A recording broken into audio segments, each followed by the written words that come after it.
नमस्कार, मैं नितेश सिंह। आप सभी का इस चैनल पर स्वागत है। आशा करता हूँ आप सभी लोग बहुत अच्छे होंगे, स्वस्थ होंगे और पढ़ाई भी कर रहे होंगे। आज हम बात करने वाले हैं अपने भूगोल रिवीजन की जो सीरीज है उसमें पार्ट 8 लेकर के आज हम आए हैं और इसमें हम बात करेंगे जलवायु और मौसम के बारे में। और ये हमारे भूगोल का जो रिवीजन का है उसका ये आखिरी पार्ट होगा। इसके बाद हम अगले सब्जेक्ट को लेकर के आएंगे। ठीक है? तो आई होप आपने पिछले पीछे के जो 7 वीडियोज हैं वो आपने देखा होगा।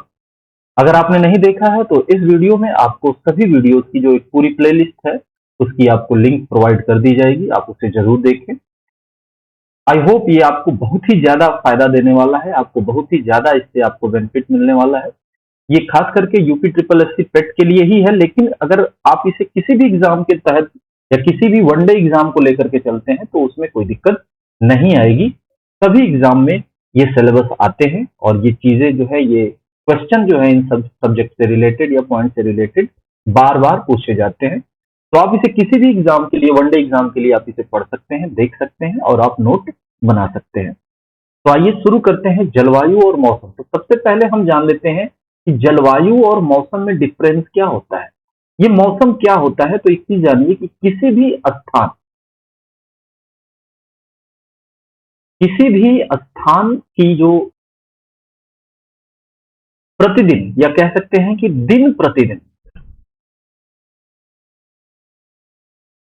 दिन प्रतिदिन की जो वायुमंडलीय दशाएं हैं,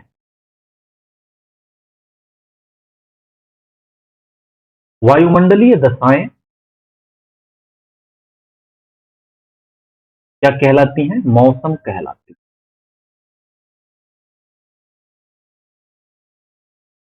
ठीक है?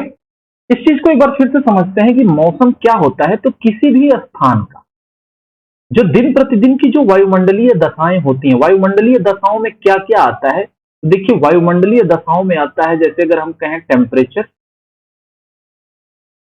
ठीक है?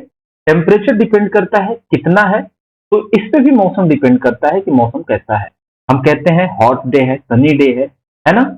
अगर इस क्लाउडी हो गया, बादल हो गए, तो ये भी डिपेंड करता है। तो यानी कि वायुमंडल में होने वाली जो भी घटनाएं हैं, बादल का होना, सुबह का होना, बारिश का होना, ठंडी हवाओं का बहना, तेज हवाओं का बहना, हवाओं का गर्म होना, ये सभी क्या है? मौसम है।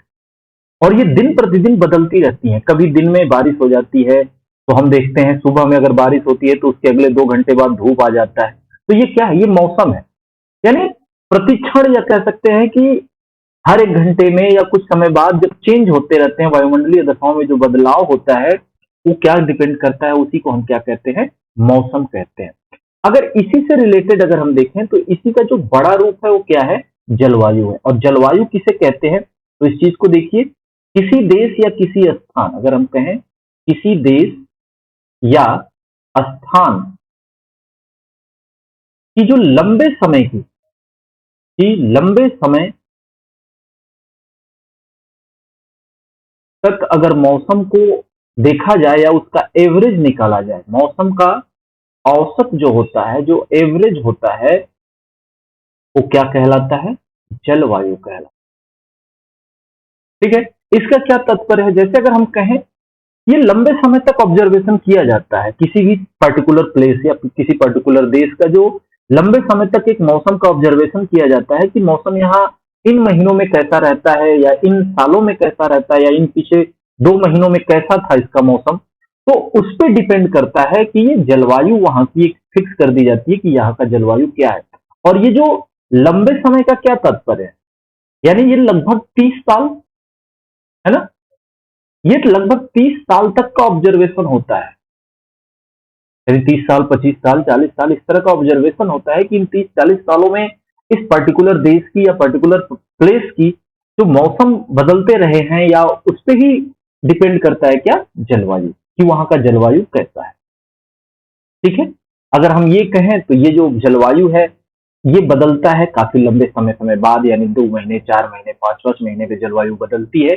लेकिन मौसम क्या होता है? ये क्षणिक हो जाता है। ये क्षणिक होता है, यानी जल्दी ही चेंज हो जाता है। ये क्षणिक होता है। ठीक है? अगर हम आगे बात करते हैं, चलिए मौसम और जलवायु में डिफरेंस हो गया। अगर हम बात करते हैं कि भारत की जलवायु कैसी है, अगर हम बात करें भारत की जलवायु के बारे में, ठीक है, तो भारत की जलवायु देखते हैं यहाँ पे। सबसे पहली चीज तो भारत की जलवायु जो है उष्णकटिबंधीय है।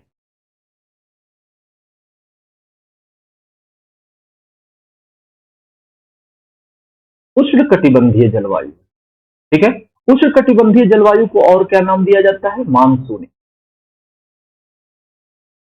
मानसूनी जलवायु भी कहा जाता है, ठीक है। अगर हम बात करें, ध्यान दीजिएगा, अगर हम बात करें, ये गड़बड़ हो गया थोड़ा सा, तो फिर से लिखते हैं, मानसूनी जलवायु कहा जाता है। उष्णकटिबंधीय जलवायु या मानसूनीय जलवायु, ठीक है। भारत की जलवायु कैसी है? उष्णकटिबंधीय है या मानसूनी। अगर हम बात करते हैं मानसून किसे कहते हैं, ये मानसूनी है क्या भाई? तो यहां ध्यान दीजिएगा, ऐसी पवनें या ऐसी हवाएं, ऐसी पवनें जो ऋतु परिवर्तन के साथ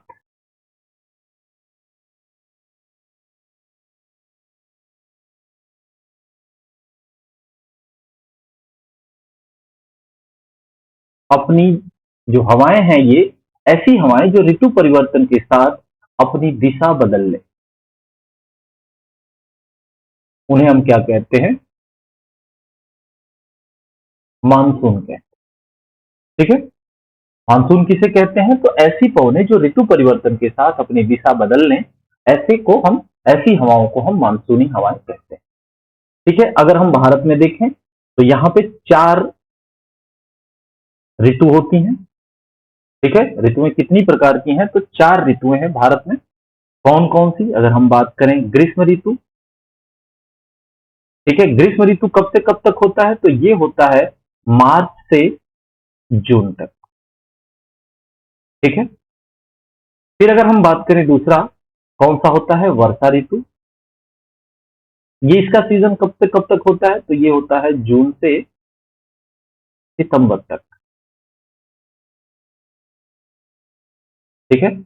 तीसरे ऋतु की बात करें तो ये होती है शरद ऋतु, और ये कब से होती है? तो सितंबर से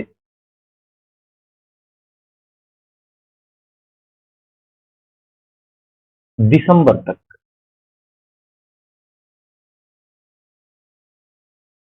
ठीक है। अगर हम बात करें चौथे ऋतु की तो ये होती है शीत ऋतु, ठीक है, और ये होती है दिसंबर से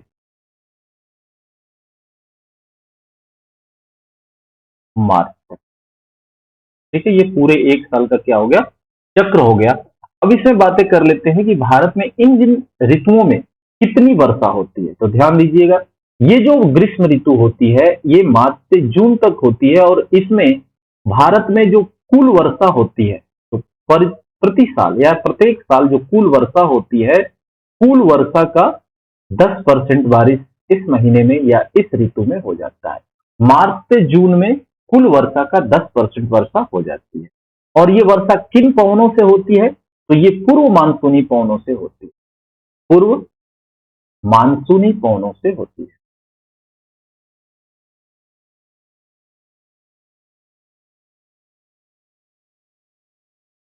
ठीक है। पूर्व मानसूनी पवनों के कारण ये वर्षा होती है, और इसे प्री मानसून रेनफॉल भी कहते हैं। ये जो मंथ होता है या ये जो सीजन होता है ग्रीष्म ऋतु का, इसमें ये जो बारिश होती है 10%, इसे प्री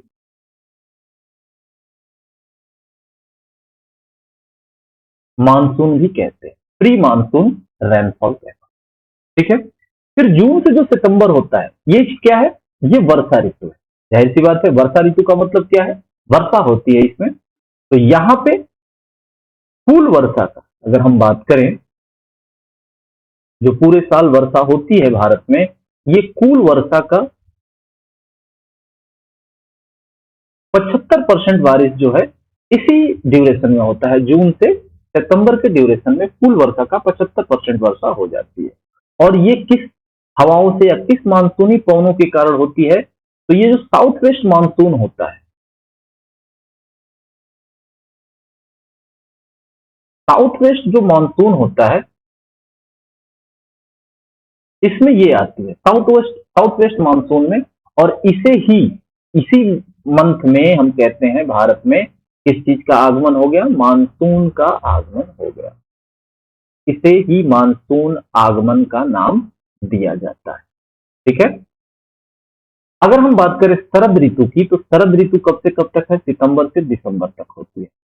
ठीक है। तो सितंबर से दिसंबर तक में कुल वर्षा का, ध्यान दीजिएगा, जो वर्षा है, ये बार बार क्वेश्चन पूछा जाता है कि इस मंथ में या इस ड्यूरेशन में या इस ऋतु में कितनी परसेंट वर्षा होती है। तो कुल वर्षा का जो है शरद ऋतु में 12% वर्षा होती है। भारत में 12% वर्षा होती है। और ये किन पवनों के कारण होती है, तो ये देखिए नॉर्थ ईस्ट मानसून,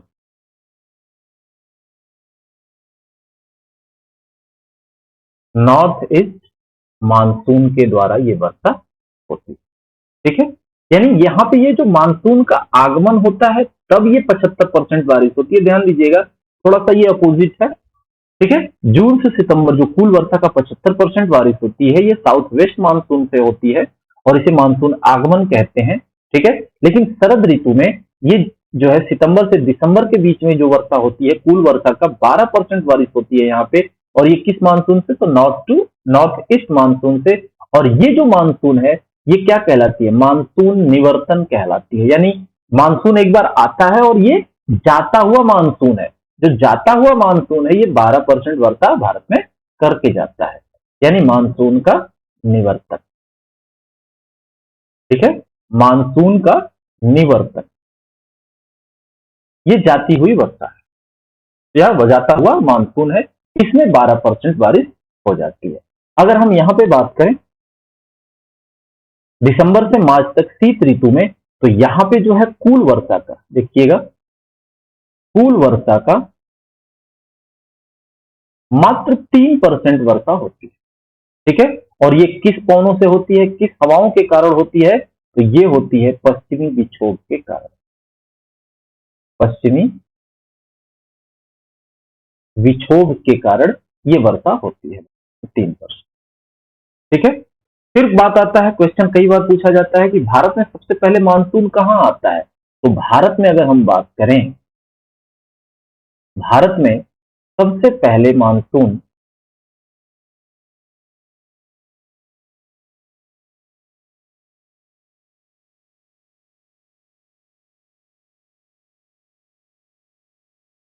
मानसून किस राज्य में आता है, क्वेश्चन आता है, ये कई बार पूछा गया है, किस राज्य में आता है। तो वो कौन सा राज्य है जहां पे सबसे पहले मानसून आती है, तो केरल है, दक्षिण भारत का एक राज्य। ठीक है।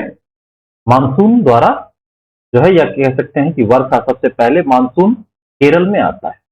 ठीक है। आइए आगे बात करते हैं। अब हम बात कर लेते हैं टाइम जोन के बारे में। ठीक है।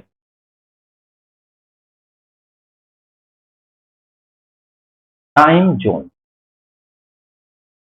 या हम इसको कहें मानक समय।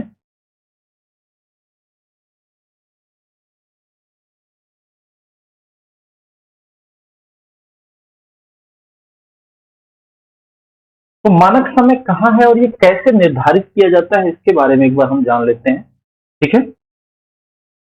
तो सबसे पहली चीज देखिए कि जो हम ग्लोब देखते हैं, है ना, जो हमारी पृथ्वी है, इस पे जो दो तरह के काल्पनिक रेखाओं का, दो तरह की काल्पनिक रेखाएं खींची गई हैं। एक जो है, ये जो लेटरल होती हैं, इन्हें कहते हैं हम अक्षांश। तो ये सबसे जो बीच में होती है, ये 0 डिग्री अक्षांश होता है, या जिसे विषुवत रेखा भी कहते हैं। ठीक है। ये होता है अक्षांश। और ये जो हॉरिजॉन्टल लाइनें होती हैं,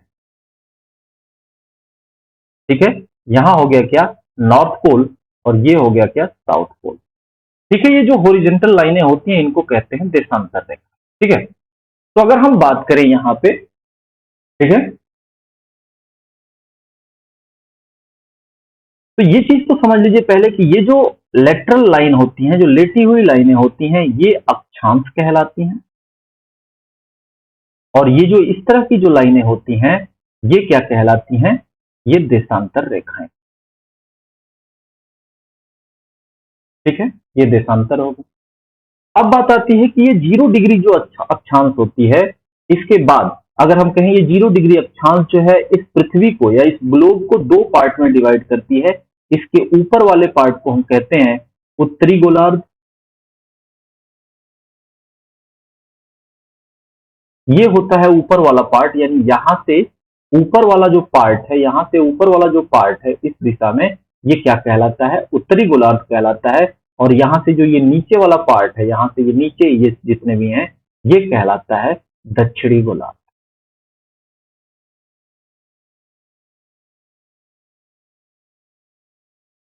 ठीक है, ये चीजें हो गई। अब हम बात कर लेते हैं कि कुल अक्षांश रेखाएं कितनी होती हैं इस ग्लोब पर, या जो काल्पनिक रेखाएं खींची गई हैं, ये कुल कितनी अक्षांश रेखाएं हैं? तो ध्यान दीजिएगा, कुल अक्षांश रेखाएं,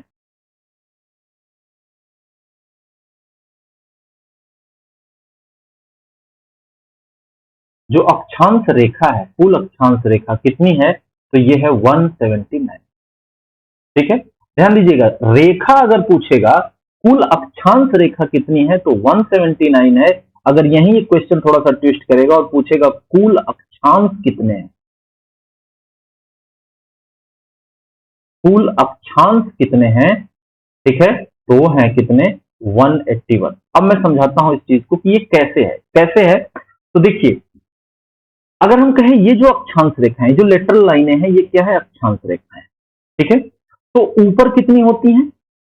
ऊपर होती है 90 और नीचे होती है कितनी? 90। ठीक है, ये 90 ऊपर होती हैं रेखाएं ऐसे करके, ये 1 2 इस तरह करके ये जो होती हैं, ये टोटल 90 होती हैं। और जो लास्ट होता है वो क्या होता है? यहाँ पे पॉइंट बना होता है। ठीक है, ये जो बिंदु होती है, कहने का मतलब है ये जो ग्लोब है, ये एक पॉइंट है और ये एक पॉइंट है, तो ये भी क्या है? एक अक्षांश है, ये भी एक अक्षांश है। क्योंकि ये जो लाइनें हैं ऐसे निकली हुई हैं, ऐसे गई हुई हैं, और ये जैसे जैसे पोल की तरफ बढ़ती हैं, ये लाइनें क्या होती जाती हैं? छोटी हो जाती हैं, और लास्ट में जो एकदम पोल पे आती है वो पॉइंट ही बन करके रह जाती है।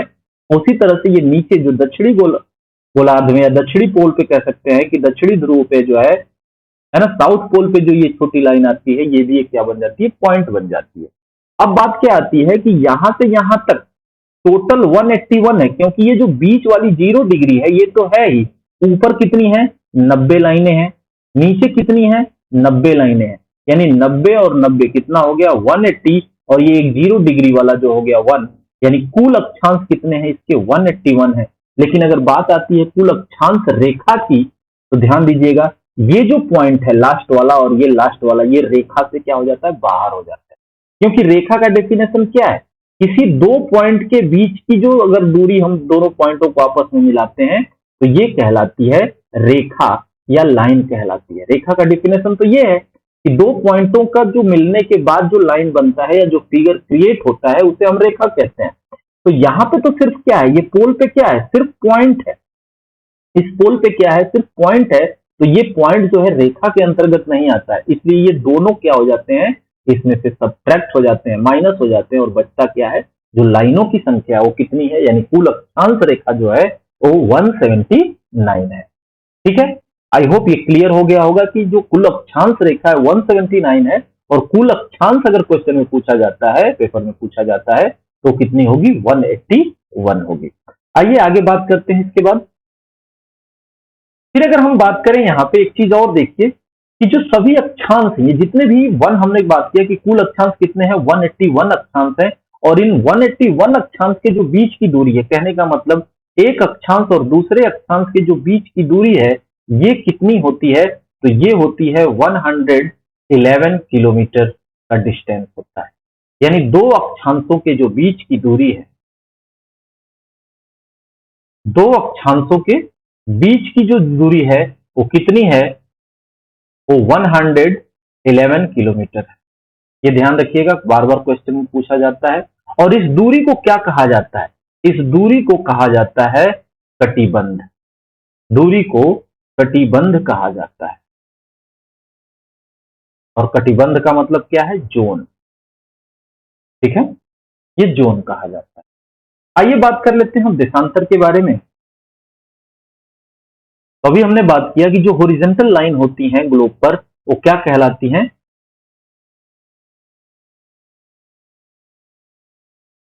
जो हॉरिजॉन्टल लाइन होती हैं इस तरह से, वो क्या कहलाती हैं? देशांतर रेखा कहलाती है। अब इसमें क्या होता है कि देखिए, एक हॉरिजॉन्टल लाइन जो है, ये वाली जो सेंटर वाली है, ये घूम ही जा रहा है, तो थोड़ा सीधा करने की कोशिश करते हैं। ठीक है, ये जो हो गया नॉर्थ पोल हो गया और ये हो गया साउथ पोल। ये जो हो गई, ये क्या हो गई? 0 डिग्री पे हो गई। ठीक है, बीच वाली हो गई। इसके बाद जो होती है, जितनी भी देशांतर रेखाएं होती हैं, ये नॉर्थ पोल से तो जुड़ी होती हैं, लेकिन ये बीच में क्या होती हैं? फैल जाती हैं, इस तरह से आती हैं। इस तरह से ये इसको एक बॉल की तरह जो है घेरा बना करके रखती है। इस तरह का स्ट्रक्चर होता है, जो ये देशांतर रेखाएं होती हैं, इस तरह से इसमें जुड़ी होती हैं।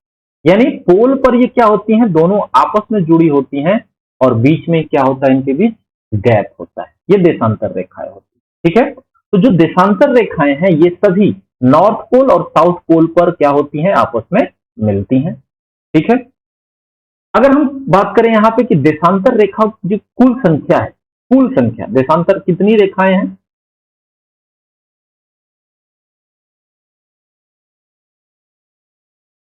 कुल संख्या किसकी? देशांतर रेखाओं। देशांतर कितनी रेखाएं हैं? टोटल कितनी संख्याएं हैं इसकी? तो ये है 360। ठीक है, ये 360 रेखाएं हैं।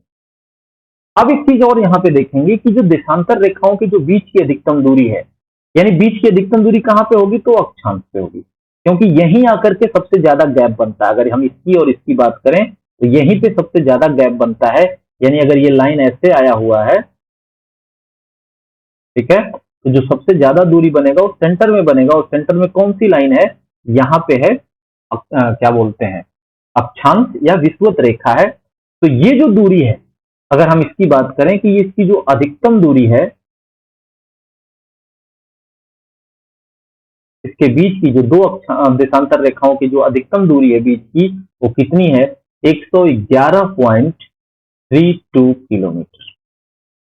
ठीक है, और ये कहां होती है? अधिकतम दूरी होती है अक्षांश पर।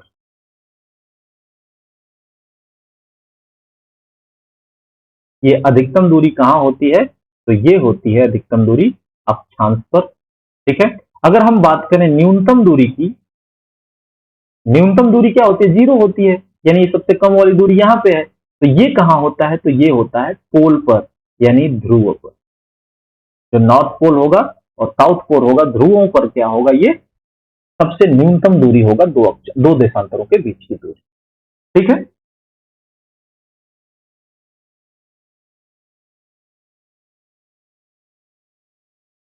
एक चीज और बात करेंगे इसके बीच में कि जो ये 0 डिग्री है, अगर हम इसी पे देख लें कि ये जो 0 डिग्री है, ये जो अगर मान लीजिए यहाँ पे लेते हैं, ये जो 0 डिग्री देशांतर है, ये लंदन से होकर के गुजरती है। कहां से? लंदन से होकर के गुजरती है, और लंदन से होकर के गुजरने के कारण ही जो जीएमटी है, ग्रीनविच मीन टाइम, है ना, ये जो है इसी के कारण, इसी से यानी लंदन से होकर के गुजरती है, और ये जो है जीएमटी बोलते हैं, और इसी जीएमटी के थ्रू ही या इसी के आधार पर सभी देशों का टाइम जोन बांटा गया है, या टाइम सेट किया जाता है, समय तय किया जाता है। सभी देशों का, अगर हम कहें कि किसके आधार पर सभी देशों का समय तय होता है, तो कौन है? जीएमटी है। और जीएमटी कहाँ है निर्धारित होती है? लंदन से। ये जो 0 डिग्री देशांतर रेखा गुजरती है, वहीं से सभी देशों का समय तय होता है। ठीक है, आगे बात कर लेते हैं इसके बारे में। अब एक चीज और देखेंगे हम पृथ्वी के बारे में कि ये घूमती कैसे है, इसका जो रोटेशन है वो कैसे होता है। तो जैसा कि हम जानते हैं, हम सभी जानते हैं कि जो पृथ्वी है वो कितना 23.5 डिग्री क्या है? टिल्ट है, तिरछी है। नहीं, ऐसे नहीं है, इस दिशा में है, इसी दिशा में हम इसको कर लेते हैं।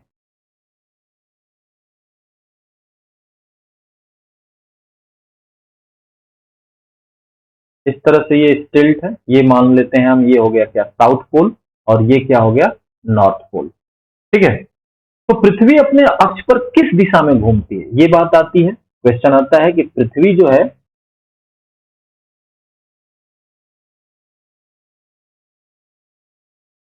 अक्ष पर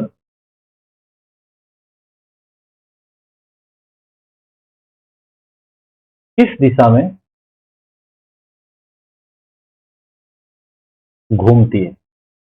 ठीक है, तो पृथ्वी पृथ्वी जो है अपने अक्ष पर, ध्यान रखिएगा क्वेश्चन बार बार पूछा जाता है, पश्चिम से पूर्व की दिशा में घूमती है, पश्चिम से पूर्व की ओर घूमती है। कैसे? अगर इधर है तो ये पश्चिम हो गया, ये क्या हो गया, ये नॉर्थ हो गया, ये क्या हो गया, ईस्ट हो गया। तो अगर हम कहें ये किधर से किधर घूमती है, तो इसका जो चक्रण होता है वो ऐसे होता है। ठीक है, यानी पृथ्वी इस तरह से टर्न करती है। ठीक है, ये कुछ ज्यादा ही हो गया। ठीक है, इस दिशा में ये रोटेट करती है, पश्चिम से पूर्व की ओर ये रोटेट करती है। फिर अगर हम बात करें कि इसका पृथ्वी का जो एक चक्कर है वो कितने देर में लगता है, एक चक्कर, पृथ्वी जो है एक चक्कर कितने देर में करती है, तो ये 24 घंटे में यानी आवर्स में करती है। ठीक है, 24 आवर्स में करती है।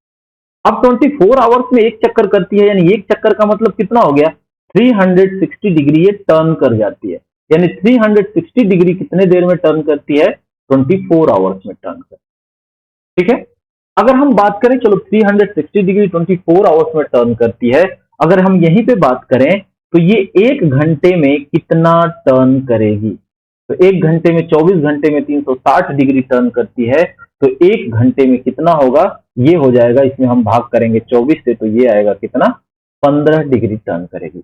यानी एक घंटे में पृथ्वी कितना डिग्री टर्न करती है, 15 डिग्री टर्न करती है।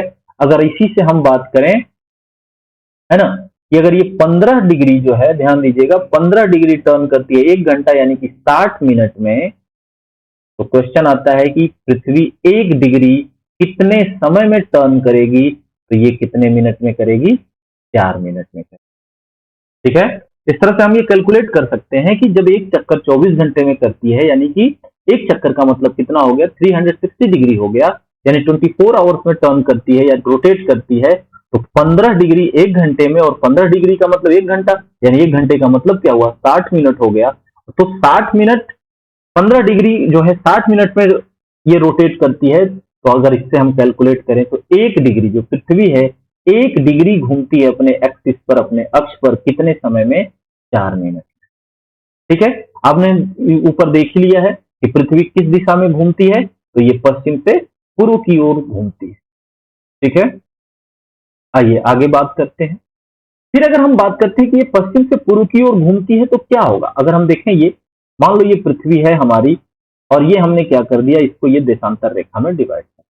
ये देशांतर रेखा क्या है, लंदन से होकर के गुजरता है, जहां पे क्या होती है, जीएमटी होती है, ग्रीनविच मीन टाइम होता है, और यही सभी देशों के या सभी जगहों के समय जोन को या टाइम जो जोन है उसको निर्धारित करता है।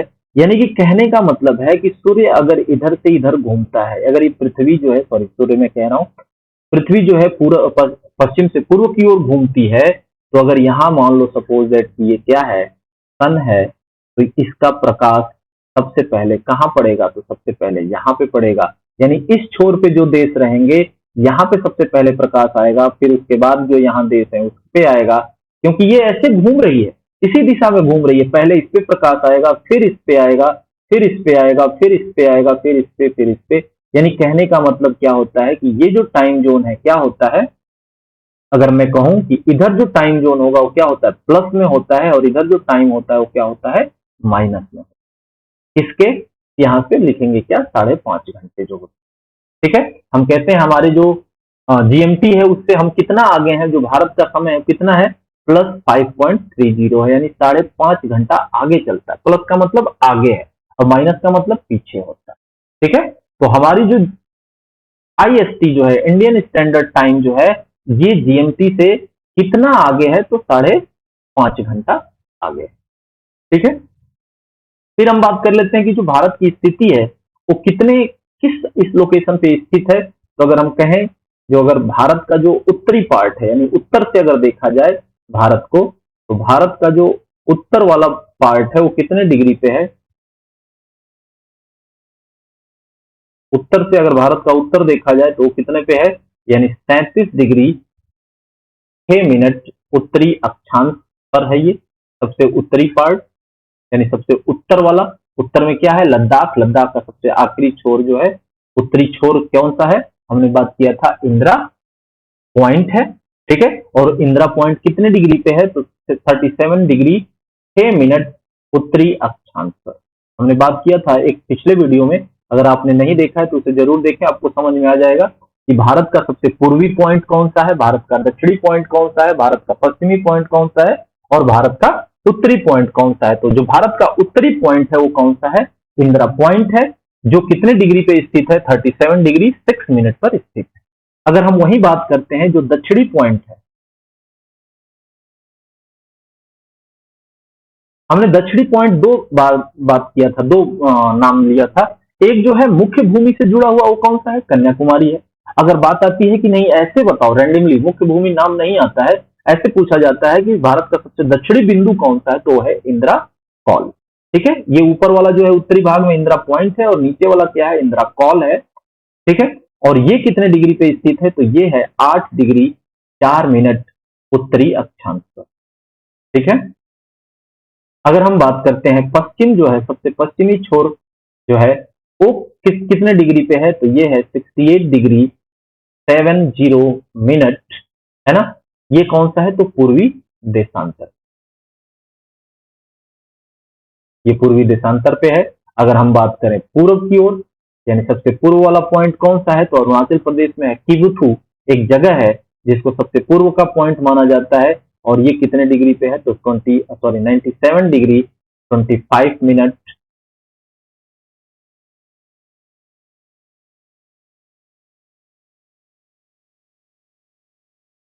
ठीक है। 97 डिग्री 25 मिनट पूर्वी देशांतर पर, ठीक है। फिर आगे हम बात कर लेते हैं इसी में थोड़ा सा और।